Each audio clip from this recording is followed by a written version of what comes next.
Shalom pendengar yang dikasihi dan mengasihi Tuhan Yesus Kristus. Berjumpa lagi dengan saya Cynthia dalam waktu teduh. Marilah kita menyiapkan hati kita untuk mendengarkan firman Tuhan. Kiranya hikmat dari Allah Bapa yang memampukan kita untuk mengerti firman dan melakukannya dalam kehidupan sehari-hari kita.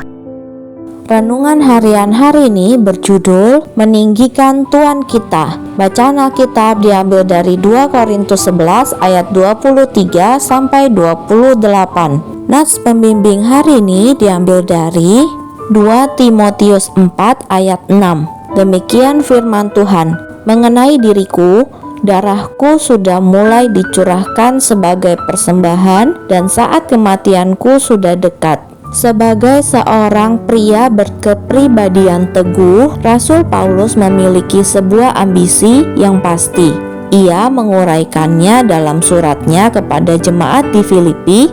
Kristus dengan nyata dimuliakan di dalam tubuhku, baik oleh hidupku maupun oleh matiku. Tanpa memedulikan apa yang mungkin akan dideritanya atau kesukaran yang mungkin akan dilaluinya, ia bertekad menjadikan hidupnya sebagai alat untuk memuliakan Yesus. Tanpa menyerah, ia berpegang teguh pada keputusan yang telah diambilnya itu di dalam bahaya, kesakitan, dan penjara, dan bahkan bersedia mempersembahkan tubuhnya sebagai korban. Sebagian dari kita barangkali tidak dapat melihat bagaimana Yesus dapat dimuliakan di dalam tubuh kita. Kita mungkin berpikir bahwa hal itu hanya dapat terjadi saat kita dianiaya ketika kita memegang teguh iman kita. Namun sebenarnya tidak seperti itu.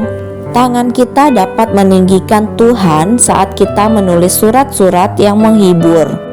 Kaki kita dapat meninggikan Dia saat kita melakukan pekerjaan-pekerjaan sederhana, menolong orang lain. Suara kita dapat meninggikan Dia saat kita memberikan kesaksian dan menyanyikan puji-pujian kepadanya. Hati kita dapat meninggikan Dia saat kita menyatakan di dalam doa kasih kita bagi Kristus Sang Penebus. Telinga kita dapat meninggikan Dia saat kita dengan penuh ucapan syukur mendengarkan khotbah-khotbah yang mengagungkan anugerah-Nya. Jika kita mengenal Yesus, kita dapat meninggikan Dia dalam kehidupan kita sehari-hari. Anda unik dirancang untuk memuliakan Allah, seakan-akan hanya Anda yang dapat melakukannya.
Demikianlah renungan harian hari ini.